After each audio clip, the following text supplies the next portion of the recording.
അടിമുടിയറ്റടി തൊട്ടു മൗലിയന്തം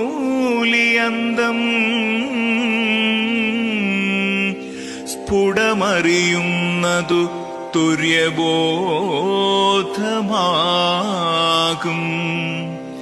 ജഡമറിവീല അതു ചിന്ത ചെയ്തു ചൊല്ലുന്നിടയിലിരുന്ന അറിവല്ല അറിഞ്ഞിടേണം.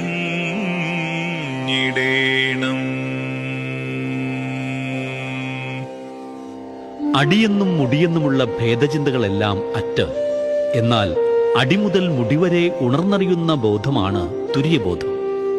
ജഡത അങ്ങനെയുള്ള ഉണർവിനെ അറിയുന്നില്ല. ആ തുര്യബോധം ചിന്ത കൊണ്ട് അറിയാനുമാവില്ല. ഇത് പ്രത്യേകം മനസ്സിലാക്കണം.